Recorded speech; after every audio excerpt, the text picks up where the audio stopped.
The biggest mistake XRP holders will make in the coming years won't be selling too early. It will be misunderstanding what they actually own and why it exists in the first place. Let that sink in. Most people still frame XRP as a trade, a ticker, a price chart, something that either goes or doesn't. That framing is not just incomplete. It's dangerous for anyone who has lived through more than one financial cycle. Because what's unfolding now isn't a typical crypto drawdown. It's a stress test of financial plumbing, custody assumptions, and institutional readiness. And those tests don't announce themselves loudly. They begin quietly. If you've been investing long enough, this pattern will feel familiar. In 2000, it wasn't the internet that failed, it was bad balance sheets.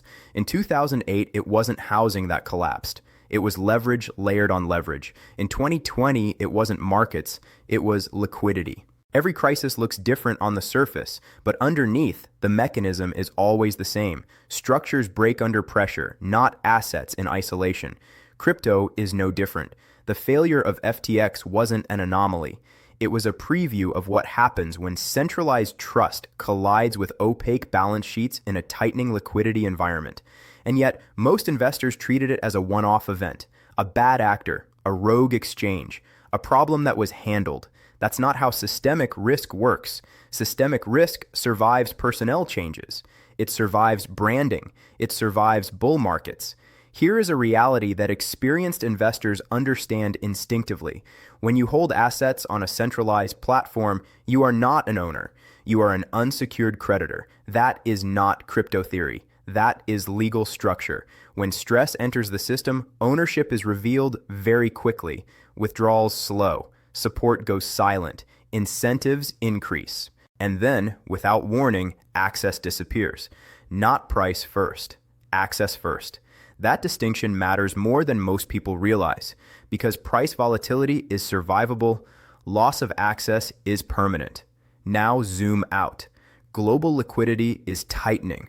Regulatory scrutiny is increasing. Market makers are reducing exposure. Stablecoin reserves are being questioned, not rhetorically, but formally. This is not a panic environment, it's a consolidation environment. And consolidation always punishes excess before it rewards structure. This is where most crypto participants get filtered out, not because they were wrong about technology, but because they confuse speculation with infrastructure. This is also where XRP is consistently misunderstood. When Brad Garlinghouse said that the majority of cryptocurrencies would not survive long term, it wasn't a threat or a boast. It was an observation grounded in every technological adoption cycle in history. Most projects exist to capture attention. Very few exist to move value inside regulated systems. And systems, especially financial ones, don't adopt narratives. They adopt tools. That distinction separates assets that fade during stress from assets that quietly embed themselves deeper. XRP was never built to replace the financial system overnight. It was built to interoperate with it. Banks don't need ideology. They need settlement certainty. They need liquidity efficiency.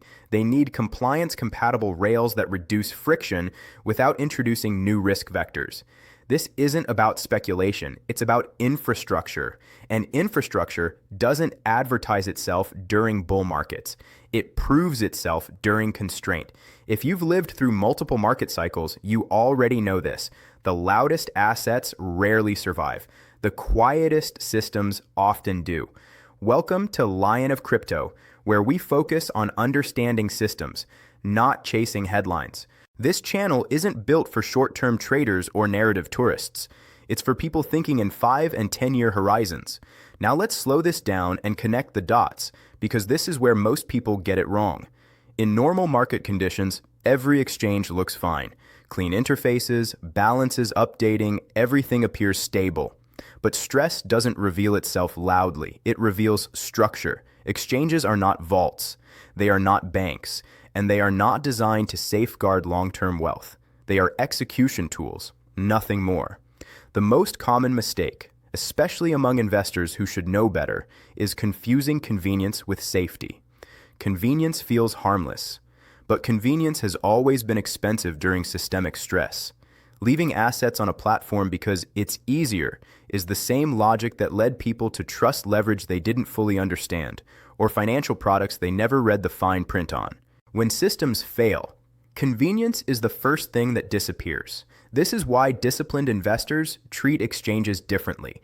They use them to enter positions, they use them to execute trades, but they do not use them as long-term storage. The separation between trading capital and long-term capital is not a technical detail. It's a survival principle. Trading capital accepts temporary counterparty risk. Long-term capital does not.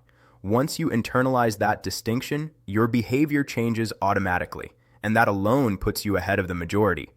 This is where self-custody enters the conversation, not as ideology, but as risk management. Cold wallets don't eliminate price volatility, but they eliminate counterparty risk entirely. No exchange failure can touch them. No withdrawal freeze can affect them. No internal balance sheet problem can reach them. But this part matters. Self-custody only works when it's done correctly. Most losses tied to cold wallets don't come from sophisticated hacks. They come from human error. And the most common mistake by far is storing seed phrases digitally, screenshots, notes apps, cloud backups, email drafts. The moment a seed phrase exists digitally, it is no longer private. It is only undiscovered. And discovery is a matter of time. This is why experienced investors treat security the way they treat insurance. They write seed phrases physically. They engrave them into materials that don't burn or decay, not because they're paranoid, but because they understand probability. The people who lose funds always say the same thing afterward. I didn't think it would happen to me. Systems don't care what you think. Another risk quietly accelerating right now is social engineering, impersonation accounts, AI-generated profiles, deepfake videos, guaranteed return promises. The more uncertain the environment becomes, the more aggressive scammers get, because stress creates distraction. Anyone asking for your keys is not legitimate. Anyone promising guaranteed returns is lying. And any unsolicited outreach should be treated as a threat, not an opportunity.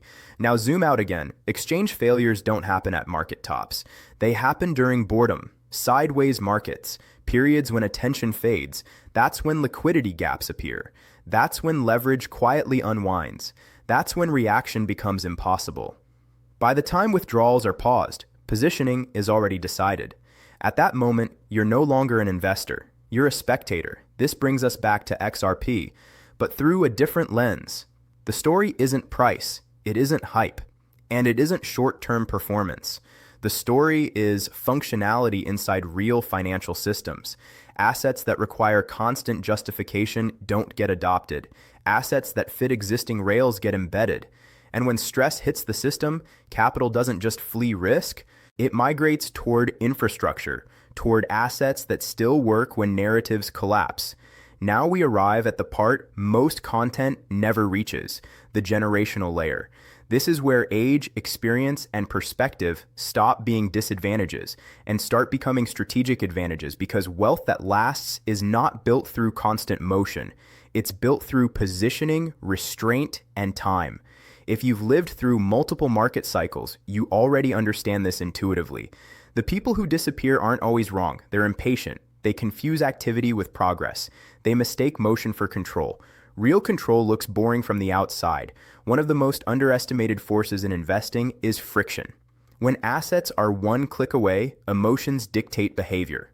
Overtrading increases. Panic selling increases. Narrative chasing increases. When assets are deliberately harder to access through cold storage, structure, and separation, behavior improves. This isn't theory. It's observable across every asset class. Cold storage isn't just about security, it's about discipline. And discipline is where asymmetric returns quietly originate. This is also where dependency becomes dangerous. Too many investors outsource thinking to platforms, alerts, influencers, and constant reassurance. When those systems fail or go silent, they freeze. Experienced investors don't need constant signals. They rely on structure. They understand liquidity flows. They understand counterparty risk. They understand that markets don't reward certainty. They reward preparation. Crypto was never about getting rich quickly. It was about not getting wiped out while positioning for exponential upside. Every cycle proves the same rule. Those who chase speed disappear. Those who build durability remain. Each major collapse reduces noise, removes excess, and strengthens what survives. That's not a flaw in the system. It's how systems mature. This is why regulatory clarity is not the enemy of real crypto. It's the enemy of nonsense. Projects built to operate within financial frameworks survive scrutiny. Projects built on ambiguity collapse under it. This is where XRP continues to be misunderstood. Its relevance doesn't come from ideology, it comes from integration. Assets that can function inside regulated environments don't vanish when narratives fade. They become infrastructure. They get quieter. They get stronger. They get embedded. Timing matters more than prediction. Exchange failures don't occur at euphoric tops. They happen during boredom, sideways markets, periods when attention drifts. That's when liquidity gaps surface. That's when leverage unwinds quietly. That's when reaction becomes impossible. By the time headlines appear, positioning has already decided outcomes. Reacting late is the most expensive strategy in any market. So how do you position correctly from here? First, simplify. Complexity is risk. If you can't explain why you hold an asset in one sentence, it doesn't deserve capital. Second, separate trading from holding. Trading capital accepts temporary risk. Long-term capital does not. Third, assume platforms can fail, not because they will, but because they can. That assumption alone changes behavior. You stop chasing yield. You stop trusting dashboards. You start acting like an owner, not a user. Fear drives people to extremes, freezing or overreacting. Neither builds wealth. The correct response is methodical adjustment. Reduce exposure, improve custody, improve information quality, ignore the noise. Social media thrives on extremes. Markets reward balance. If you've lived through more than one cycle, this channel will make sense to you. Welcome to Lion of Crypto, where we focus on systems, not speculation. This isn't content for short-term traders. It's for people thinking in 5 and 10-year horizons. Consider subscribing if long-form system-level analysis resonates with you. When the dust settles, and it always does, the people who controlled risk will be the ones with capital left to deploy. And that's when real opportunity appears, not during chaos, but after it. This is not financial advice. This is generational positioning.